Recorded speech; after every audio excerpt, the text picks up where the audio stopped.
Hello, everyone. This is MMA Interesting Prospects podcast. Today, our guest is Royce Butler, one of the former best amateur on the US regional scene, but right now an undefeated pro fighter. Hello, Royce. How are you? Hello, I'm doing good. How you doing? I'm good, thanks. Royce, you had a very successful amateur career. You were one of the best amateur in US. You fought mostly as the bantamweight, but also you had a flyweight title. So if you can tell me, because you made your pro debut late September, what do you think about your first performance as the pro, and when in the perfect world we can see you again in the cage? I think my performance was pretty good. I could have pushed the pace a little bit more, been a little bit more aggressive to put on a better, entertaining fight and try to get the stoppage. So I think I did okay. I could do a lot better. And I was trying to get in at the end of this year, but most of the cards were already booked. So hopefully the first quarter of next year, January, February, no later than March, hopefully. And he actually was, I think, a good fighter because he also made his pro debut, but he was undefeated as the amateur. So it was a battle of great amateurs who decided to go pro. Yeah. And what was the difference between amateur bouts and this pro bouts? Because usually you fought like three minutes rounds. So did you have to prepare any like specific things for this kind of time? We did train 5-minute rounds, but I think personally I'm a better 5-rounder fighter than like a 2-minute or 3-minute. I feel like those are a lot harder than 5 minutes because I feel like it's more of a brawl. But the 5 minutes, I actually like 5 minutes, and I feel like it's easier for me to get ready for a 5-minute fight than a 3-minute or 2-minute fight. Yes, so right now it will be only like 3 5 minutes rounds, and maybe soon it will be 5 5 minute rounds. Yeah, soon, hopefully. Are you under a contract with Combache Global right now? Yeah, I'm under contract with them right now. Okay, so this will be the promotion that we can see you hopefully soon. Yeah, hopefully next year. I want to put in about 4 to 5 fights next year. So hopefully you see me a lot next year. So with this many fights, like 5 fights, so if you win all of them, you will be 6-0 in 2025. So I think that there is a big chance to see you in the like UFC, maybe PFL in 2025. Yes, that's the goal. The goal is to get to the UFC. Try to go 5 to 8 fights, 8-0, and see what's on the table around that time. But yeah, the UFC is the goal. Especially that you did many fights as the amateur because you started in 2021. So you were quite busy fighter. Oh yeah, and amateur I was fighting like every month for 559, and then I went over to Star. And did you feel like some kind of like maybe not injuries, but when you fought so regularly and so often, did you feel that sometimes you are, let's say, not in 100% of your shape? Yeah, most definitely. I think maybe only 2 fights I was like 100%, but most of my fights I had injuries. Especially like my last 3 I had injuries in, but we figured out how to fight through it and fight around it and fight with the injuries. So yeah. But I feel like fighting that often is better. I think it's better. I liked it better because I was getting used to the cage and getting used to being around the people and all that, despite the injuries. But I like fighting often. And in your last amateur fights, you won a flyweight title, and is there a chance to go down once again to the flyweight division, or you prefer to stay as the bantamweight for like professional career? Well, right now my the pro fight it was flyweight. I went down to flyweight, so I'm at flyweight right now for my pro career. Okay, so I think that on Tapology it was 135. So I thought Oh, that it okay. was a bantamweight, but Oh yeah, no worries. Yeah, it was 125. So I think that because like overall in MMA, like bantamweight division is so stacked in actually any big organization. It's like it's sometimes it's hard to believe who's like in the top 10, like how Yeah, much of the level of the fighters. yeah, true. So yeah, so when we get to the UFC, I definitely want to go up to 135 because they got all the big names right there, mostly all the big names, and those will be some fun fights. But also I think that it's quite good that you can fight as the flyweight and also a bantamweight because it means that you even if you are a flyweight maybe some kind of short notice opportunity will happen and you can go for the bantamweight bout. Yeah, exactly. Yeah, 135 to like 135 is not a big cut for me, so I feel it's like more of my not natural weight, but I feel really comfortable making 135. And when did you start training MMA training? I've been boxing since I was like 14, so I think it's like 2000. I don't remember, 10 maybe. But I started actually getting in the gym 2019. I think February 2019. That's when I actually was able to stay in the gym, and then I've been in the gym ever since that month, that year. And did you thought about going pro as the boxer? Um, yeah, yeah, but well, I did, but then feel like boxing's a little bit more. I feel like MMA, you have more ways to win in a fight. If you're losing a stand up, you can take them down. If that doesn't work, you can do the clinch game. There's a lot more opportunities to win in MMA, and I think that's what draw me more towards that instead of boxing. Especially that you have a great throws when you throwing people on the ground and you have a very good like rear naked choke. So so in Oh boxing yeah, you couldn't do that. yeah, I can do that in boxing. And what is the main gym that you are right now training in? Wait, say it again. What is the main gym right now that you are training in? Oh, I've traded in SoCal Fight Factory over at Palmdale on 20th Street East and Palmdale Boulevard. And do you have in the gym some also young prospects like you that fighters who are either like on the early stage of their pro career or the great amateurs?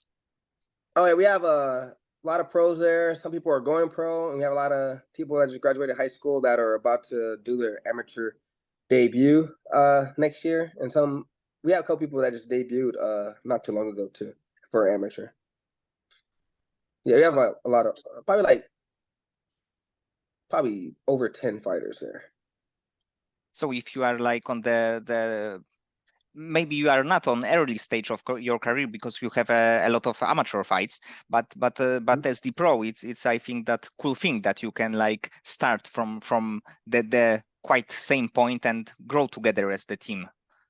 Oh yeah, most definitely. Yeah, we're all learning from each other and taking information and learning new tricks and new techniques and stuff like that. So it's a real fun environment. And do you plan to go to the other gyms for some different looks, or you prefer to stay always with the gym that you let's say started? Oh no, I plan on staying here, but we do go to other gyms to get different looks with different sparring and stuff. But for as far as like leaving the gym, no, I don't plan on leaving. I plan on staying here. I get good work there, and so far I've been really successful. So you can be like the main fighter from the gym. Like in 5 years, you can be a main star, and the other young prospects can look at you and see when they can go when they are in the gym with you. Oh, that's the goal. Yeah, to get all. Yeah, that'll be cool. 5 years, be the main one there, and then everybody's going over there to train because you train there. That'll be the goal. And what right now is a favorite part of your training? Is it boxing? Um, I'll say I like all of it, but I'm mostly a striker, so I do love the striking aspect, and I actually do like the wrestling aspect of it. I like the challenges and getting beat up in that too. So I'm really competitive. So I feel like I'm losing in something, I really want to get the hang of it and try to beat that person or just get better at doing that one art. And overall, you are a very good fighter, but you also started quite, let's say, late because your first amateur bouts was when you were 28. And did you regret that you didn't start a little bit later, like few years earlier? Um, yes and no. I say yes because I could have been probably in the UFC already. So I would have started a long time ago. But then I say no too because back then I wasn't. I feel like mentally I wasn't as strong as I am now. Now I can fight. I'll fight anybody. Doesn't matter how big, how small, how old they are. So I feel like now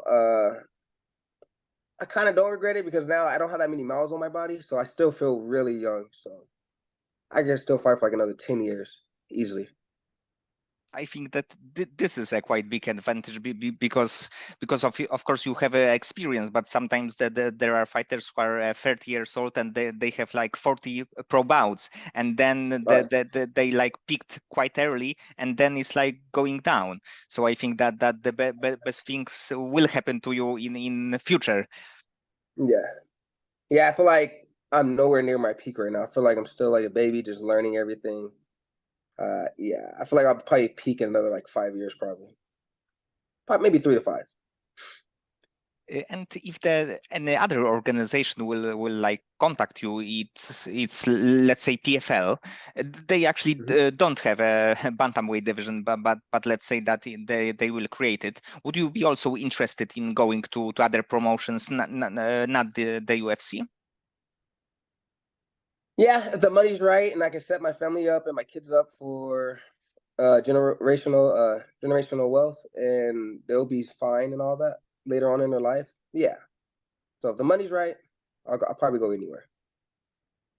But actually, the Kombacha Global is also a very big organization. So for you, the making your pro debut there, I think that it's also a quite big thing. Yeah, Combate. I love Combate. They take care of you, treat you well. Yeah, I love everything about them. I love how they run everything. It's a really professional organization. And do you have any fighter like in the dream fight scenario that the fighter from, let's say, the UFC that you would like to face Mhm. in next few years? Yeah, I like Sean O'Malley, Peter Yan. I like to challenge myself against Aljo with the wrestling and all that. I feel like I'll be ready. Like when the time is right, I'll be ready for all that. So yeah, those are the top three. Henry Cejudo's too. He's a good one too. Yes, from bantamweight division you can like pick from top 30, and every fight will be super interesting. Yeah, they have a lot of good fighters there. So I think any matchup with any of the top 15, top 30, when it's time, I think it'll be a big banger. And do you have any favorite fighter, the fighter that you like to watch, and let's say pick some things when you are watching him? Yeah, I like Sean O'Malley. I like Izzy. I like John Jones. Uh, I like Henry Cejudo. Yeah, I like those are like the main fighters I like right now. And if you are watching Sean O'Malley or Henry Cejudo, do you like analyzing how to beat them when they are fighting? Oh yeah, most definitely. That's what made me start wanting to fight. Cause I see these dudes fight on TV, and I'm like, the dude's not doing that. You could be doing this. So I put myself in that scenario and how I would beat them, and I do take things from them that I do like, and I think that will work well with me. So yeah. And let's say that you have to stop your MMA career and you have to choose from any other combat sport that you can compete in. So boxing, kickboxing, bare knuckle boxing, grappling competition, either gi or no Mhm. gi. What would you pick and decided to do? If I can't do MMA, probably boxing or Muay Thai. I'll probably pick boxing because they pay way better. So it'll probably boxing. Yes, I thought that because of your background that it would be a like your choice. Yeah, boxing's fun. And about grappling, what is your like favorite submission in the training? Because in the watching your fights, I can see that you are very good in a rear naked position when you have a one submission, but you also like very quick with attempts. So is it a rear naked choke your favorite submission? No, it's not my favorite, but I'm really good at it. My favorite will be the triangle, leg triangle. That's my favorite. So maybe in your next fight on Combat Global, it will be a like maybe even flying triangle.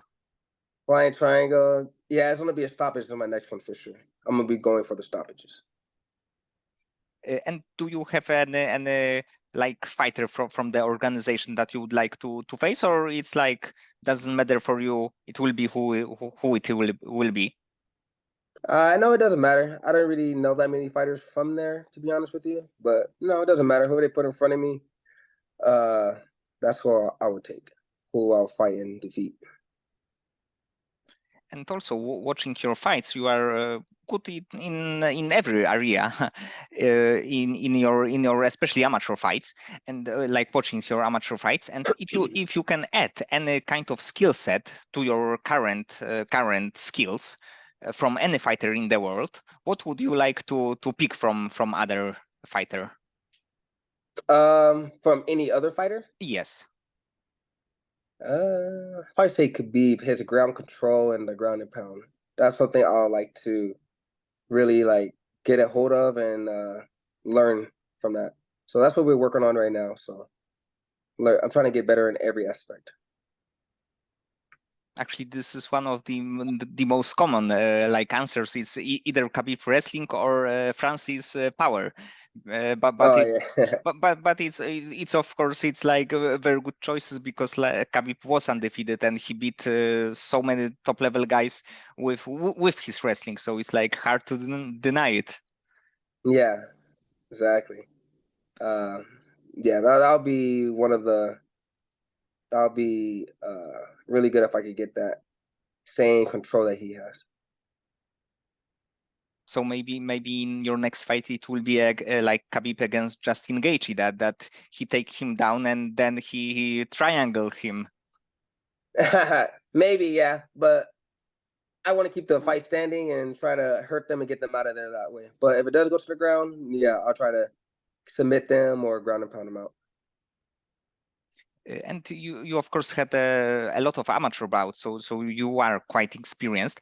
But how do you deal with the stress before your fights? Do you feel some nerves like few hours before the fight?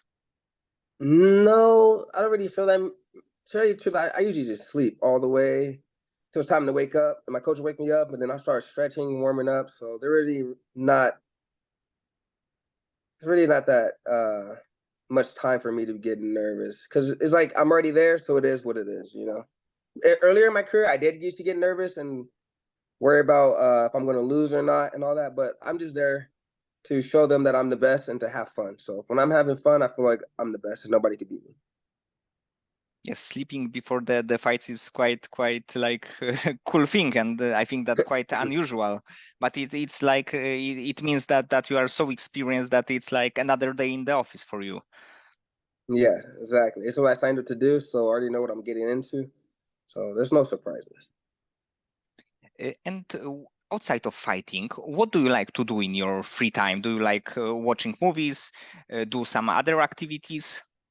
Um, well, me and my wife we're into cars and stuff, so we go drifting, go to car shows, car meets, and then we paintball too. And then just hanging out with the family, watching movies, and spending family time. Usually do those three activities. So paintball, it can be like also quite interesting and exciting, not to get hit. Yeah, actually, for my first couple amateur fights, I will paintball to get my cardio on the weekends because usually you're sprinting and your heart's pounding and all that. It's a big adrenaline rush. So that actually helped me with my cardio in my earlier MMA career. Oh, it's also a very unusual thing to do a cardio on the paintball, but it mean how like useful it can be even for MMA Yeah, fighter. yeah, 'cause you're sprinting the whole time and it's hot outside. You have all the gear on, so like you're in a sauna suit and you're in the sauna sprinting. So kind of the same thing almost. And also, I have a few questions outside of MMA. Okay.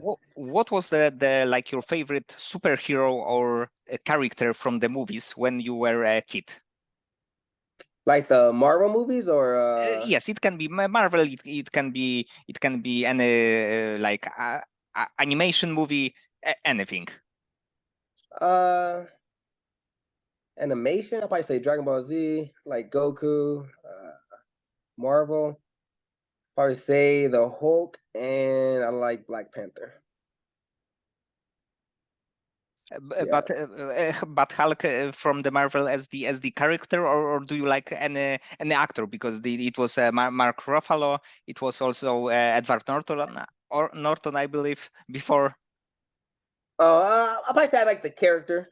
I already know that many actors, but I like the character. How the Hulk was destroying things, and he just goes crazy. Then the Black Panther, how like swift he was, quick with his feet and all that, hands.